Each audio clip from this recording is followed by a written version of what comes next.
जय हिंद दोस्तों, राखी खन्ना के चैनल में आपका स्वागत है। दोस्तों कैसे हैं आप? उम्मीद करता हूं कि आप अच्छे होंगे।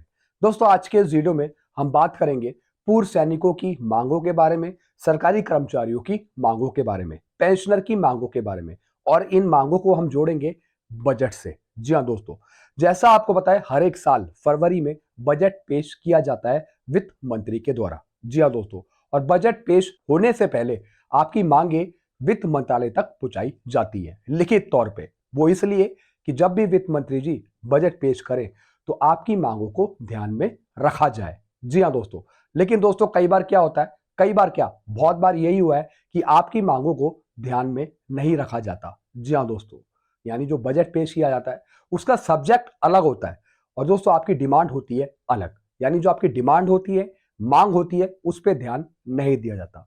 तो दोस्तों कुछ इसी पे खबरें आई हैं, कुछ अपडेट आई है जो मैं आपको देना चाहूंगा, क्योंकि दोस्तों अगले महीने फरवरी में बजट पेश होगा 25-26 फाइनेंशियल ईयर का। जी हाँ दोस्तों, तो बहुत से पेंशनर्स की उम्मीदें बढ़ गई हैं, सरकारी कर्मचारियों की उम्मीदें बढ़ गई हैं। जी हाँ दोस्तों, तो इसी पे कुछ अपडेट आई है जो मैं आपको देना चाहूंगा। वीडियो में आगे बढ़ने से पहले एक छोटी सी अपील कर रहा हूं, अगर आप पहली बार मेरा चैनल देख रहे हैं या फिर ये वीडियो देख रहे हैं तो आप मेरा चैनल सब्सक्राइब भी कर सकते हैं, जिसका नाम है रक्षित खन्ना, क्योंकि ऐसी जानकारियां, नई जानकारियां आपको मिलती रहती है इस चैनल के माध्यम से। चलते हैं दोस्तों, आगे बढ़ते हैं। जैसा कि आप पीछे देख रहे हैं, बिग ब्रेकिंग न्यूज, पेंशन भोगियों की 5 मांगे पूरी क्या होंगी बजट में? क्या आपकी मांगे वाकई में पूरी हो जाएंगी इस बजट में? दोस्तों आपकी भी बहुत उम्मीदें होती है, हमारी भी बहुत उम्मीदें होती है कि अगले महीने बजट पेश होगा, क्या मिलेगा पेंशनर्स को या फिर सरकारी कर्मचारियों को? ये सबसे बड़ा सवाल रहता है। वित्त मंत्री का बड़ा ऐलान, बजट 2025, सरकारी कर्मचारियों और पेंशनर्स की बड़ी उम्मीदें। क्या वित्त मंत्री करेंगी कुछ घोषणा पेंशनर्स के लिए या फिर सरकारी कर्मचारियों के लिए? जी हाँ दोस्तों, ये सबसे बड़ा हमेशा क्वेश्चन मार्क रहता है कि बजट में होगा क्या, क्या मिलेगा। बजट 2025 1 फरवरी को देश का आम बजट पेश होने वाला है। इस बजट से कर्मचारियों और पेंशन भोगियों को काफी उम्मीदें हैं। ऐसे में क्या सरकार कर्मचारियों और पेंशन भोगियों के उम्मीद पर खरा उतर सकती है?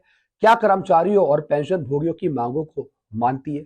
अब दोस्तों बहुत से पेंशनर्स हैं जो हमेशा नीचे कमेंट करते हैं कि बीजेपी सरकार कुछ नहीं देगी। जी हाँ दोस्तों, हर एक साल बजट पेश होता है लेकिन उस बजट में एक भी शब्द पेंशनर्स के लिए, सरकारी कर्मचारियों के लिए नहीं कहा जाता। जी हाँ दोस्तों, इससे पेंशनर्स बहुत ही खफा होते हैं। जो उनकी उम्मीदें होती हैं वो सारी उम्मीद टूट जाती है बजट से। जी हाँ दोस्तों, ये रियलिटी है, ये सच्चाई है जो मैं आपको बयां कर रहा हूं। बाकी आप खुद नीचे कमेंट कर सकते हैं, बता सकते हैं। चलिए इस लेख के द्वारा जान लेते हैं कि पेंशन भोगियों और कर्मचारियों को सरकार से इस बजट में क्या क्या उम्मीदें हैं। जी हाँ दोस्तों, हर एक साल बजट पेश होता है लेकिन पेंशनर्स को, सरकारी कर्मचारियों को कुछ नहीं मिलता। जी हाँ दोस्तों, अब पेंशनर्स कहते हैं ये सिर्फ दिखाने की बातें हैं, बताने की बातें हैं, मिलता जुलता कुछ नहीं मिलता, ऐसा पेंशनर्स का कहना है। तो दोस्तों पेंशनर्स कहीं ना कहीं सही भी है, जब कुछ मिलता ही नहीं है तो दोस्तों फिर बजट देखने का फायदा क्या हुआ। जी हाँ दोस्तों, ये पेंशनर्स की जो अंदर की रियलिटी है वो पेंशनर्स बयां करते हैं। अब दोस्तों उम्मीद तो रहती है, फिर भी कहीं ना कहीं उम्मीद तो रहती है कि बजट तो पेश हो रहा है, बजट तो पेश हो रहा है, लेकिन क्या क्या चीजें उसमें निकल के आएंगी?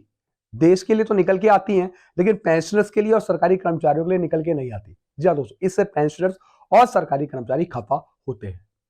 बजट 2025 में 80C लिमिट को बढ़ाया जाए। जी हाँ दोस्तों, सबसे पहला दोस्तों यहाँ पे जो मांग रखी है वो रखी है सरकारी कर्मचारियों ने। क्या रखी है? 80C लिमिट को बढ़ाया जाए। देश के आम नागरिकों से लेकर सरकारी कर्मचारियों और पेंशन भोगियों को उम्मीद है कि सरकार इस बजट में 80C की लिमिट को बढ़ाने वाली है। अभी वर्तमान में जो 80C की लिमिट है वो 1.5 लाख रुपए है, जिसको बढ़ाकर 5 लाख किए जाने की मांग की जा रही है।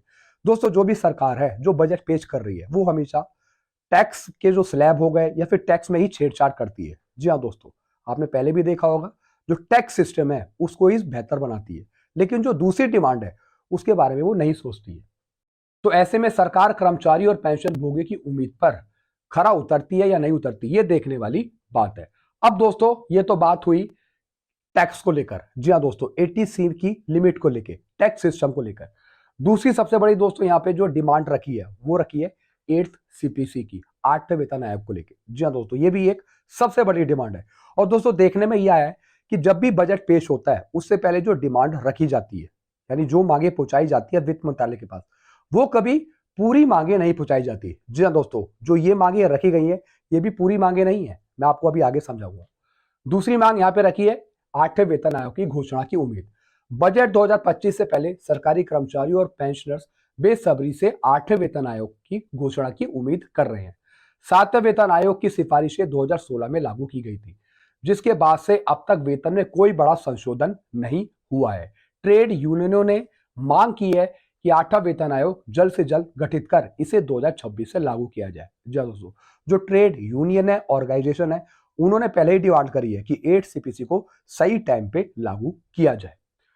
फिर दोस्तों आगे का लिखा है, centre of Indian trade union के नेशनल सेक्रेटरी ने कहा है कि 7वें वेतन आयोग को लागू हुए 9 साल हो चुके हैं और कर्मचारियों की वेतन वृद्धि के लिए अब नए आयोग की जरूरत है। जी हाँ दोस्तों, अब ये प्रेशर बनाया जा रहा है कि इस बजट में 8वें वेतन आयोग को लेकर कुछ बातें निकल के सामने आए, कुछ ना कुछ 8 सीपीसी पर कुछ बातें उठे। जी हाँ दोस्तों, ताकि सही टाइम पर हमें 8 सीपीसी मिल पाए। तो दोस्तों दूसरी डिमांड यहाँ पे रखी है 8 सीपीसी को लेकर, 8वें वेतन आयोग के गठन को लेकर। फिर रखी है दोस्तों डिमांड पुरानी पेंशन योजना की बहाली की मांग। ट्रेड यूनियनों ने बजट में पुरानी पेंशन योजना को बहाल करने की मांग भी रखी है। नई पेंशन योजना एनपीएस के तहत मिलने वाली पेंशन को लेकर लगातार नाराजगी बनी हुई है, जिसे देखते हुए कर्मचारी पुरानी पेंशन योजना की बहाली की मांग कर रहे हैं। जी हाँ दोस्तों, सरकार ने यूनिफाइड पेंशन स्कीम तो लागू कर दी, लेकिन तब भी कर्मचारी खुश नहीं है। वो चाहते हैं कि ओल्ड पेंशन स्कीम को लागू किया जाए, जो ओल्ड पेंशन स्कीम है वो सही तरीके से लागू किया जाए, उसको ही लागू किया जाए। जी हाँ दोस्तों, यानी एक और डिमांड निकल के आई है पुरानी पेंशन योजना की बहाली। फिर दोस्तों एक और डिमांड है ईपीएफओ पेंशन में वृद्धि की मांग। यूनियन ने ईपीएफओ के तहत ईपीएस 95 पेंशन को बढ़ाकर 5,000 रुपए प्रतिमाह करने और इसे वेरिएबल डीएनएस अलाउंस से लिंक करने की मांग की है। इसके अलावा पेंशन इनकम टैक्स को टैक्स फ्री करने की भी मांग करी गई है, ताकि पेंशनर्स को राहत मिल पाए। जी हाँ दोस्तों, एक और डिमांड करी गई है कि जो टैक्स वसूला जा रहा है पेंशन में से, उसको मुक्त कर दिया जाए टैक्स से। जी हाँ दोस्तों, यानी पेंशन पे जो आपका टैक्स लगता है, टैक्स काटा जाता है, भले ही आप रेंज में आते हो तो आपका टैक्स ना काटा जाए पेंशन में से। तो दोस्तों क्या आप इसके हक में हैं? क्या आप अपना टैक्स नहीं कटवाना चाहते पेंशन में से? अगर सरकार ऐसी कोई योजना लागू करे तो दोस्तों आपकी क्या मंशा होगी? आप क्या सोचते हैं कि पेंशन में से टैक्स को अगर हटाया जाए? ऐसा दोस्तों डिमांड रखी गई है कि पेंशन में से टैक्स ना काटा जाए, पेंशन जो है वो टैक्स मुक्त होनी चाहिए। आप नीचे कमेंट करिए। फिर दोस्तों एक और डिमांड जो हम लगातार चर्चा करते रहते हैं इस डिमांड की, ये है 18 महीने के डीए एरियर की मांग। कर्मचारी व पेंशन भोगी 18 महीने के एरियर के भुगतान की मांग कर रहे हैं। ऐसे में उम्मीद की जा रही है कि फरवरी में जो बजट पेश किया जाएगा उसमें 18 माह के एरियर के भुगतान को लेकर घोषणा किया जाएगा, लेकिन उम्मीद कम है क्योंकि बजट में 18 महीने के एरियर को लेकर कोई घोषणा नहीं होती है। बजट में केवल एक रूपरेखा तैयार की जाती है। ऐसे में इस बजट से 18 महीने के एरियर की घोषणा करने की उम्मीद कम है। जी हाँ दोस्तों, हमें पता है कि 18 महीने का जो डीए का एरियर है वो ऐसे डायरेक्टली बजट में अनाउंस नहीं होगा, उसके बारे में कुछ नहीं किया जाएगा, लेकिन फिर भी कुछ संगठन उम्मीद लगाए बैठे हैं कि कुछ इसके बारे में बोला जाए, कुछ करा जाए भारत सरकार के द्वारा, ताकि 18 महीने का जो डीए का एरियर है वो रिलीज किया जाए, क्योंकि ये पेंशनर्स का पैसा है, सरकारी कर्मचारियों का पैसा है, तो ये दिया जाना चाहिए। जी हाँ दोस्तों, तो बजट में ये बात उठे 18 महीने के डीए के एरियर देने की मांग, ये बजट में कहा जाए। तो दोस्तों ये भी बताया जा रहा है कि ये भी एक सबसे बड़ी डिमांड है जो बजट में उठनी चाहिए। फिर दोस्तों क्या लिखा है आगे, क्या वित्त मंत्री करेंगी कर्मचारियों की उम्मीदें पूरी? जी हाँ दोस्तों, आपने देखा कि बहुत ही कम डिमांड है। जी हाँ दोस्तों, इसमें इक्वल एमएसपी की डिमांड नहीं है, इसमें एक्स ग्रुप की जो विसंगतियां हैं, वो आरोपी की जो विसंगतियां हैं उसको दूर करने की मांग नहीं है। 2006 से जो पहले आए हैं पेंशनर्स उनको एमएससीपी दी जाए, वो वाली मांग नहीं है। और भी कुछ मांगे हैं सीएसडी से जुड़ी, ईसीएचएस से जुड़ी, वो भी मांगे इसमें नहीं है। यानी मांग तो पहुंचाई है, लेकिन दोस्तों पूरी मांग नहीं पहुंचाई है, आधी अधूरी मांग पहुंचाई है। ये गलत है दोस्तों। भाई पेंशनर्स की जितने भी मांगे हैं पहले उसको एक नोट डाउन किया जाए कि ये मांगे हैं, सही तरीके से एक नोट बनाकर ड्राफ्ट बना के सरकार तक, वित्त मंत्रालय के पास ये मांगे पहुंचाई जानी चाहिए। अब आधी मांग तो इसमें से गायब ही है, तो दोस्तों जब आधी मांग गायब ही हो जाएगी तो दोस्तों फिर कैसे पता लगेगा सरकार को कि ये भी डिमांड्स हैं? पेंशनर्स की, पूर्व सैनिकों की।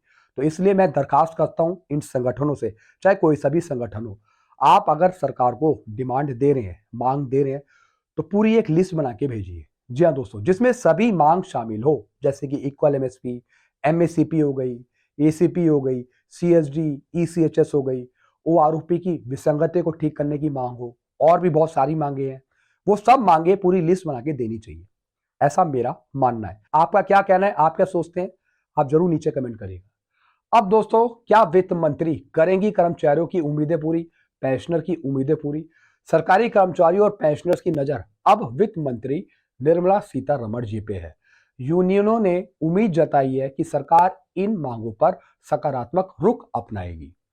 1 फरवरी के बजट में देखना होगा कि क्या 8वें वेतन आयोग की घोषणा की जाती है और क्या पुरानी पेंशन योजना को बहाल करने पर सरकार कोई कदम उठाती है या नहीं उठाती है। जी हाँ दोस्तों, जो यूनियन हो गए, ट्रेड यूनियन हो गए, या फिर जो दूसरी ऑर्गेनाइजेशन हो गई, वो हमेशा पॉजिटिव सोचती है।